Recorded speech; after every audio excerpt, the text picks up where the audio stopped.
Hello everyone, आप देख रहे हैं चैनल अमीन इन्फो। दोस्तों, 17 अप्रैल को यूजीसी ने एक नोटिस रिलीज़ करा था जिसमें उन्होंने ये बताया था कि हम जल्द ही एक कमेटी बना रहे हैं, मतलब बना दी है, और वो कमेटी ये डिसाइड करेगी कि यूनिवर्सिटीज़ के जो एग्ज़ामिनेशन है, एडमिशन प्रोसीजर है, ऑनलाइन एजुकेशन सिस्टम है और एकेडमिक कैलेंडर है वो किस तरीके का होना चाहिए कोविड-19 पैंडेमिक की वजह से। तो इस पर जो है कमेटी बनाई गई थी जो कि अपनी रिपोर्ट जल्द ही यूजीसी को भेजने वाली थी, और उस रिपोर्ट के आधार पर ही यूजीसी ये डिसाइड करेगा कि आगे क्या प्रोसीजर हो बच्चों के एग्ज़ाम का, एडमिशन प्रोसीजर का और एकेडमिक कैलेंडर वगैरह का। ठीक है। अब इसके बाद दोस्तों एक आर्टिकल बार बार घूम रहा है न्यूज़ के अंदर कि academic session can be started from September, take exam online, UGC panel. तो जो दो कमेटी बनाई गई थी जिनको दो अलग अलग यूनिवर्सिटीज़ के वाइस चांसलर लेड कर रहे थे, एक को इग्नू के वाइस चांसलर लेड कर रहे थे तो दूसरी को हरियाणा यूनिवर्सिटी के जो वाइस चांसलर हैं वो लेड कर रहे थे। तो उन दोनों कमेटी ने क्या अपनी सजेशन दी हैं वो मैं आपको एक बार बता देता हूँ, फिर मैं आपको एक और ऑफिशियल नोटिस दिखाऊंगा यूजीसी के द्वारा।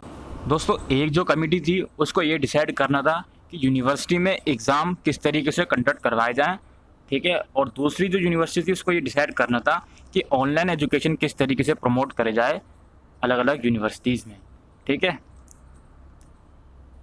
अच्छा, अल्टरनेटिव एकेडमिक कैलेंडर जो हो उस पर भी डिसीजन लेना था एक कमेटी को, मतलब रिपोर्ट देनी थी अपनी। तो ये दो कमेटी जिन्हें दो अलग अलग काम सौंपे गए थे। तो इसमें लिखा हुआ है one panel has recommended that academic session be started from September than July, यानी कि जो एकेडमिक सेशन होता है, नया सेशन होता है जो कि हर बार जुलाई में शुरू होता है, उसको इस बार सितंबर में कंडक्ट करवाया जाए। Second panel has suggested that university should conduct online exam if they have the infrastructure and means, यानी कि अगर यूनिवर्सिटीज़ के पास इंफ्रास्ट्रक्चर है तो वो अपने ऑनलाइन एग्जाम कंडक्ट करवा सकती है, या फिर और wait for the lockdown to get over and then decided a date for pen and paper examination. ठीक है, या तो अगर उसके पास इंफ्रास्ट्रक्चर है तो ऑनलाइन एग्जाम करवा ले, या फिर अगर इंफ्रास्ट्रक्चर उसके पास नहीं है यूनिवर्सिटी के पास तो लॉकडाउन खत्म होने का वेट करे, उसी के बाद अपने जो एग्ज़ाम है पेन पेपर मोड में वो कंडक्ट करवाए। तो ये दो सजेशन आए थे जो पैनल बनाए गए थे यूजीसी ने उसके द्वारा।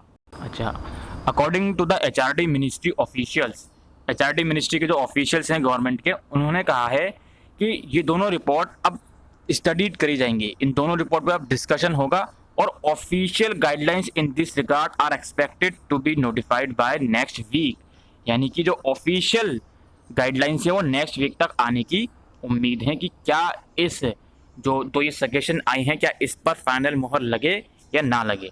ठीक है। It is not binding that all the recommendation will be accepted, यानी कि जो दो रिकमेंडेशन आई हैं ये ज़रूरी नहीं है ये एक्सेप्ट करी जाएँ। ठीक है, मैं बार बार रिपीट कर रहा हूँ, ये जो दो सजेशन मैंने आपको ऊपर पढ़ के बताई कि एक तो ऑनलाइन एग्जाम करवा लो अगर पॉसिबिलिटी है, अदरवाइज वेट कर लो लॉकडाउन खत्म होने का, और दूसरी एकेडमिक सेशन आप सितंबर से स्टार्ट करो, जुलाई से स्टार्ट मत करो, इस बीच जुलाई और अगस्त में आप अपने एग्जाम कंडक्ट करवा सकते हो। ऑब्वियसली यही इसका मतलब है, इसीलिए वो सितंबर से स्टार्ट करने की बोल रहे हैं। After deliberating on the feasibility issue and keeping the situation in mind, guidelines will be issued an official said, यानी कि ज़रूरी नहीं है ये जो दो सजेशन आई हैं कन्फर्म होंगी, आपको वेट करना होगा अगले हफ्ते तक का, अगले हफ्ते तक ही इसकी गाइडलाइंस रिलीज़ करी जाएंगी। ठीक है, बाकी नीचे जो पॉइंट लिखे हैं वो यही लिखे हुए हैं कि इंडिया में लॉकडाउन, इंडिया में कोरोना वायरस के केसेस बढ़ते जा रहे हैं। ठीक है, तो इस सिचुएशन को भी ध्यान में रखा जाएगा। 2-3 पॉइंट नीचे यही लिखे हुए हैं। अब जो एक और 25 अप्रैल को ऑफिशियल नोटिस यूजीसी की तरफ से आया था वो मैं आपको दिखाता हूँ। ये देखिए, ये 25 अप्रैल का नोटिस है। ठीक है, अब इस नोटिस में क्या कहते हैं यूजीसी वाले, It has come to our notice that some news regarding examination and academic calendar citing the reports of UGC committee have appeared in the media. Media में अपेयर हो गई है कमेटी की रिपोर्ट। यूजीसी ये कह रहे हैं, जो मैंने अभी आपको पढ़ के बताई उसी रिपोर्ट की लोग बात कर रहे हैं। In this regard, it is clarified that UGC constituted two committees to look into the issue being faced by universities and colleges regarding teaching learning process, examination, admission, academic calendar and other related issues in view of the COVID-19 pandemic and country-wide lockdown to avoid academic loss and take appropriate measures for the future of the student.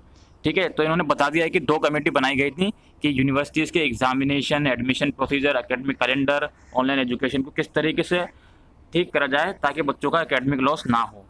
ठीक है, और इन्होंने यहाँ पे UGC की committee जो बनाई गई थी उसके नाम भी इन्होंने बता दिए हैं कि एक कमेटी को इग्नू के वाइस चांसलर लेड कर रहे थे और दूसरी कमेटी को जो है हरियाणा यूनिवर्सिटी के वाइस चांसलर लीड कर रहे थे और उनको क्या क्या काम सौंपा गया था ये भी उन्होंने बता दिया है। और नीचे उन्होंने बताया कि it is further clarified that both the committees have submitted there report on 24 अप्रैल। 24 अप्रैल को इन्होंने रिपोर्ट सौंप दी है दोनों कमेटी ने यूजीसी को। The report will be discuss in the UGC commission meeting. Report जो है कमीशन मीटिंग में डिस्कस करी जाएगी और उस मीटिंग के आधार पर जो डिसीजन लिए जाएंगे उस मीटिंग में, and based on the decision of the commission UGC will issue guidelines advisory next week to the universities and colleges regarding the measures to be taken for the current academic session as well as the next academic session in the large interest of student community। ठीक है, तो next week तक guideline release करी जाएंगी, advisories release करी जाएंगी UGC के द्वारा अलग अलग यूनिवर्सिटीज़ को कि बच्चों का जो एकेडमिक सेशन है वो किस तरीके से बचाया जा सके, तो उस चीज़ को ध्यान में रखते हुए। ठीक है, तो दोस्तों ये कुछ ऑफिशियल गाइडलाइंस थी और जो नोटिस था मैंने आपको बताया, और जो मीडिया में जो कमेटी की रिपोर्ट घूम रही थी वो भी मैंने आपको बता दी है। अब आपको नेक्स्ट वीक तक का वेट करना है कि कब इनकी गाइडलाइंस आती हैं नेक्स्ट वीक तक और क्या उस गाइडलाइंस में आता है। अगेन रिपीट कर रहा हूँ, जो सजेशन इन्होंने दी हैं कि ऑनलाइन एग्जाम करवा लो अगर पॉसिबल है तो ही, और सितंबर में अपना सेशन स्टार्ट करो, नया सेशन। तो ये जो दो मेन सजेशन हैं, क्या ये दोनों मेन सजेशन एक्सेप्ट करी जाती हैं या नहीं करी जाती, ये मीटिंग के ऊपर डिपेंड करता है। ऐसा ज़रूरी नहीं है कि ये दोनों सजेशन एक्सेप्ट कर ली जाएंगी। ठीक है, तो आपको अब नेक्स्ट वीक तक का वेट करना है, हम आपको बता देंगे क्या आगे इनका डिसीजन रहेगा। फिलहाल के लिए वीडियो में इतना ही। Thank you.